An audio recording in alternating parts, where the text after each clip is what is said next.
पूर्व पीएम मनमोहन सिंह का आज दिल्ली के निगम बोध घाट पर होगा अंतिम संस्कार। सुबह 11:45 पर राजकीय सम्मान के साथ दी जाएगी अंतिम विदाई। पूर्व प्रधानमंत्री के अंतिम संस्कार की वजह से आज आधे दिन तक केंद्रीय कार्यालय में अवकाश। 1 जनवरी 2025 तक राष्ट्रीय ध्वज आधा झुका रहेगा। जनता आज कांग्रेस मुख्यालय में करेगी पूर्व पीएम मनमोहन सिंह के अंतिम दर्शन। सुबह 9:30 बजे के बाद निगम बोध घाट तक निकाली जाएगी अंतिम यात्रा। पूर्व पीएम डॉक्टर मनमोहन सिंह के लिए दिल्ली में बनेगा मेमोरियल। केंद्र सरकार बनवाएगी मेमोरियल। पूर्व पीएम के मेमोरियल के लिए उचित स्थान तय करने में लगेगा कुछ समय। सरकार की तरफ से कांग्रेस को दी गई जानकारी। गृह मंत्री अमित शाह ने कांग्रेस अध्यक्ष मल्लिकार्जुन खड़गे और मनमोहन सिंह के परिवार से किया संपर्क। मेमोरियल बनाने के लिए जगह देने की जानकारी दी। कांग्रेस ने निगम बोध घाट पर अंतिम संस्कार को लेकर उठाए सवाल। मोदी सरकार से मांग की मनमोहन सिंह का अंतिम संस्कार ऐसी जगह पर हो जहां पर उनका स्मारक भी बनाया जा सके। कांग्रेस वर्किंग कमेटी की बैठक में मनमोहन सिंह को श्रद्धांजलि दी गई। खड़गे, राहुल गांधी, सोनिया गांधी सीडब्ल्यूसी वर्किंग बैठक में शामिल हुए। पीएम मोदी के नेतृत्व में मनमोहन सिंह की याद में केंद्रीय मंत्रिमंडल में शोक प्रस्ताव पारित हुआ। मंत्रिमंडल ने 2 मिनट का मौन रखकर श्रद्धांजलि दी। पीएम मोदी ने मनमोहन सिंह के योगदान को याद किया। कहा उन्होंने देश के लिए कई बेहतर काम किए। वो हमेशा ईमानदार इंसान, महान अर्थशास्त्री के रूप में याद किए जाएंगे। पीएम मोदी ने कहा उन्होंने देश को आर्थिक संकट से निकाला और देश की आर्थिक तरक्की को नई दिशा दी। फिल्म जगत की हस्तियों ने भी मनमोहन सिंह को श्रद्धांजलि दी। उन्होंने दूरदर्शी और महान राजनीतिक नेता बताते हुए याद किया। वक्फ संशोधन विधेयक पर बनी जेपीसी के सदस्यों ने मनमोहन सिंह को श्रद्धांजलि दी। मीटिंग को कैंसिल किया। नेपाल, मालदीव्स, अफगानिस्तान, श्रीलंका, कनाडा और जापान के राष्ट्राध्यक्षों ने मनमोहन सिंह को श्रद्धांजलि दी, उनके योगदान को याद किया। चीन ने भारत के साथ द्विपक्षीय संबंध में मनमोहन सिंह की भूमिका को याद कर कहा सीमा पर शांति बहाली में महत्वपूर्ण भूमिका अदा की थी। फ्रांस के राष्ट्रपति इमैनुअल मैक्रोन ने भी दुख जताया। कहा भारत ने एक महान व्यक्ति खोया। रूस के राष्ट्रपति पुतिन ने मनमोहन सिंह को श्रद्धांजलि दी। कहा द्विपक्षीय रिश्तों को मजबूत करने के लिए कई अहम काम किए। पीएम मोदी 29 दिसंबर को करेंगे रैली। दिल्ली विधानसभा चुनाव के प्रचार अभियान की औपचारिक शुरुआत करेंगे। पटना में बीपीएससी अभ्यर्थियों का धरना प्रदर्शन 11वें दिन भी जारी। आज आंदोलनकारी छात्र कर सकते हैं मार्च। अभ्यर्थियों ने 70वीं बीपीएससी परीक्षा रद्द करने की मांग को लेकर कल रात तक का दिया था समय। सीएम नीतीश कुमार की तरफ से सकारात्मक जवाब की जताई उम्मीद। अभ्यर्थियों को बीपीएससी के परीक्षा नियंत्रण राजेश कुमार ने जवाब देते हुए कहा बापू परीक्षा केंद्र के अलावा किसी सेंटर की परीक्षा रद्द नहीं होगी। बिहार की राजधानी पटना में प्रदर्शन कर रहे बीपीएससी अभ्यर्थियों ने खान सर से मुलाकात की। कहा आयोग दोबारा परीक्षा कराए, हमारी यही मांग। बीपीएससी के कुछ अभ्यर्थियों ने खान सर और गुरु रहमान को विरोध किया।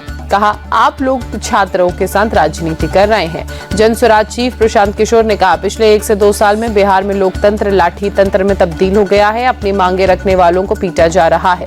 जेडीयू नेता नीरज कुमार की बीपीएससी अभ्यर्थियों से अपील किसी के उकसावे में न आए। अगर आपके पास प्रमाण है तो ईओडब्ल्यू को बताएं। पंजाब सरकार आज सुप्रीम कोर्ट में किसान नेता जगदीश सिंह डल्लेवाल की सेहत पर रिपोर्ट दाखिल करेगी। कोर्ट ने शुक्रवार को पंजाब सरकार के खिलाफ अवमानना का नोटिस जारी कर जवाब मांगा। पंजाब सरकार पर भड़के सुप्रीम कोर्ट के जज। कहा किसी की जिंदगी दांव पर है, उसे मेडिकल ट्रीटमेंट की जरूरत है और आप हमारे आदेशों को गंभीरता से नहीं ले रहे हैं। अनशन कर रहे किसान नेता जगजीत डल्लेवाल से आज सुप्रीम कोर्ट के जज करेंगे वीडियो कॉन्फ्रेंसिंग। बातचीत के जरिए आज जारी करेंगे आदेश।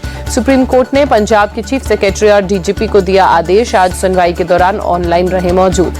खनौरी बॉर्डर पर धरने पर बैठे किसान नेताओं ने किया साफ डल्लेवाल को जबरन अस्पताल ले जाने की कोशिश का करेंगे विरोध। फिर जो होगा उसके लिए सरकार होगी जिम्मेदार। किसान नेताओं ने केंद्र सरकार पर बातचीत नहीं करने का आरोप लगाया। कहा अब किसान भी आंदोलन की ताकत सरकार को दिखाएंगे। धोखाधड़ी के मामले में दिल्ली हाई कोर्ट ने एक आरोपी को जमानत दी। कहा बिना सुनवाई के किसी आरोपी को लंबे समय तक जेल में रखना अनुच्छेद 21 का उल्लंघन। अभिनेता अल्लू अर्जुन ने नियमित जमानत की याचिका दी। सोमवार को नामपल्ली कोर्ट में सुनवाई होगी। संभल में पुलिस ने हिंसा के 2 आरोपी रिहान और अदनान को पकड़ा। अब तक 50 आरोपियों को गिरफ्तार किया गया। खगुसराय का रहने वाला 37 साल का रेहान जाति से पठान है, जबकि दीपासराय का रहने वाला 24 साल का अदनान तुर्क है। संभल की जामा मस्जिद के ठीक सामने एक पुलिस चौकी बनेगी। मस्जिद कमेटी ने कहा जहां चौकी बनाई जा रही है वो आधी जमीन वक्फ बोर्ड और आधी जमीन निजी है। संभल ने जामा मस्जिद से 200 मीटर दूर मिले मृत्यु कूप पर महिलाओं ने पूजा की। जुम्मे के चलते पुलिस ने सुरक्षा बढ़ाई। संभल की जामा मस्जिद में शांति से जुमे की नमाज पढ़ी गई। डीएम, एसपी और एसडीएम खुद मस्जिद के बाहर मौजूद थे। ड्रोन से निगरानी भी की गई। संभल के बाद अमरोहा में भी विवादित कुआं मिला। फिलहाल पुलिस ने कुएं की खुदाई रोकी। हिंदू समाज ने कहा कुआं 100 साल पुराना, दूसरे समाज ने किया कब्जा। मध्य प्रदेश के शिक्षा मंत्री उदय प्रताप सिंह ने अपने बयान पर सफाई दी। कहा, टीचर्स को मोटिवेट करने के लिए मैंने अपनी बात कही थी। दंडित करने के से अच्छा है शिक्षकों को प्रोत्साहित करना। उदय प्रताप सिंह ने कहा, मैं कई ऐसे शिक्षकों को जानता हूं जो पढ़ाई के लिए अपनी जगह किराए के टीचर रखते हैं। 5 दिवसीय छत्तीसगढ़ दौरे पर आरएसएस चीफ मोहन भागवत ने कहा, वंदे भारत ट्रेन से पहुंचे रायपुर। मुंबई के घाटकोपर में तेज रफ्तार टेम्पो ने 5 से 6 लोगों को कुचला, 1 महिला की मौत। पुलिस ने टेम्पो के ड्राइवर को हिरासत में लिया। घायलों को राजवाड़ी अस्पताल में भर्ती कराया गया। महाराष्ट्र के नांदेड़ में आईटीआई चौक पर एक डॉक्टर की कार की छत पर चढ़ा एक युवक, कार की हॉर्न बजाने से नाराज था युवक। मालकोली में प्राइवेट अस्पताल चलाने वाले डॉक्टर प्रकाश नागरगोजे युवक के साथ कार को ले गए पुलिस स्टेशन। सोशल मीडिया पर वायरल हुआ हंगामे का वीडियो। हैदराबाद के कुकटपल्ली में बिजली विभाग के एक कर्मचारी पर हमला। बिजली के बकाया बिल को लेकर पावर सप्लाई काटने गया था बिजली कर्मचारी श्याम ने मकान मालिक से बात करने की कोशिश की। मकान मालिक ने श्याम पर हमला किया, उसकी बाइक को भी नुकसान पहुंचाया। साइबर सिटी इलेक्ट्रिकल यूनियन ने की कर्मचारी पर हमले की निंदा। कहा, अगर ऐसी घटनाएं आगे भी होती हैं तो कड़ी कार्रवाई करेंगे। सूरत में बैंक की दीवार तोड़कर 1 करोड़ से ज्यादा की चोरी करने वाले गैंग के 8 मेंबर्स अब तक गिरफ्तार। चोरी का मास्टरमाइंड सूरज विश्वकर्मा फिलहाल फरार।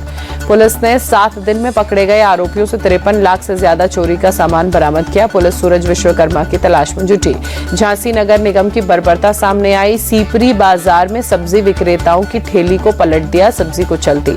सब्जी बेचने वाले लोगों ने बताया, नगर निगम की तरफ से हमें कोई जानकारी नहीं दी गई थी, अचानक से कार्रवाई की गई। झांसी नगर निगम के आयुक्त सत्य प्रकाश ने कहा, ब्रजेश वर्मा को अतिक्रमण प्रभारी के पद से हटा दिया गया। सब्जी विक्रेताओं को क्षति के हिसाब से पैसे दिए जाएंगे। सपा नेता आमिक जोमेई ने कहा, झांसी में जो हुआ उसमें कुछ नया नहीं है। योगी सरकार गरीब विरोधी है। लखनऊ में भी ऐसा हुआ था। मध्य प्रदेश के खंडवा में जंगल बचाने में प्रशासन जुटा। गुडी रेंज के लोगों के कब्जे से जमीन छुड़ाकर पौधे लगाए गए।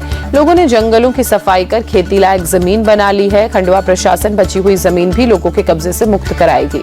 जम्मू की फेमस आरजे सिमरन ने गुरुग्राम स्थित फ्लैट में खुदकुशी की। पुलिस को नहीं मिला कोई सुराग। शव को पोस्टमार्टम कराकर परिजनों को सौंपा, जांच जारी। पंजाब के बठिंडा में दर्दनाक हादसा। यात्रियों से भरी बस नाले में गिरी, 8 लोगों की दर्दनाक मौत। बस हादसे पर पीएम मोदी ने दुख जताया। कहा, हादसे में जान गंवाने वालों के लिए गहरी संवेदना। मृतकों के परिवार के लिए 2-2 लाख के मुआवजे का ऐलान तो घायलों के लिए 50,000 के मुआवजे की घोषणा। गुजरात की अहमदाबाद पुलिस को बड़ी सफलता। पीएम आवास योजना के नाम पर ठगी करने वाला शख्स गिरफ्तार। अब तक 250 से ज्यादा लोगों को बना चुका है अपना शिकार। गिरफ्तार आरोपी खुद को सचिवालय में अफसर बताकर करता था ठगी। पीएम आवास के नाम पर लोगों से वसूलता था 30,000 से 2.5 लाख तक रुपए। 3 लोगों की एफआईआर के बाद पुलिस के हत्थे चढ़ा आरोपी। 2022 से अब तक 3 करोड़ की ठगी को दे चुका है अंजाम। दिल्ली एनसीआर में पिछले 24 घंटे में हो रही बारिश। देर रात बारिश के साथ ओले भी गिरे। मौसम विभाग ने दिल्ली में बारिश का ऑरेंज अलर्ट जारी किया। आज भी बारिश की संभावना। दिल्ली के मेहरौली इलाके में बारिश की वजह से ऑटो पर पेड़ उखड़कर गिरा, बड़ा हादसा होने से टला। दिल्ली एनसीआर में बारिश के बाद सुधरी एयर क्वालिटी। दिल्ली एनसीआर में ग्रैब 3 की पाबंदियों को हटाया गया। चंडीगढ़ में बारिश के साथ गिरा ओला, तापमान में गिरावट दर्ज की गई। मथुरा में बदला मौसम का मिजाज। बीती रात कई इलाकों में बारिश। श्रीनगर में मौसम की पहली बर्फबारी। बर्फ की सफेद चादर में ढक गए पहाड़ी इलाके। बर्फबारी के बाद कई इलाकों में लंबा ट्रैफिक जाम। आज भी बर्फबारी का अनुमान। जम्मू कश्मीर के भदरवाह में बर्फबारी। पर्यटकों ने बर्फबारी का लुत्फ उठाया। जम्मू कश्मीर के बारामूला में बर्फबारी। पहाड़ों पर पड़ रही कड़ाके की ठंड। जम्मू कश्मीर के पुलवामा जिले के कई इलाकों में जमकर बर्फबारी। बर्फ की चादर में शोपिया इलाका ढका। कुलगाम और बिजबेहरा की सड़कें भी ढकी।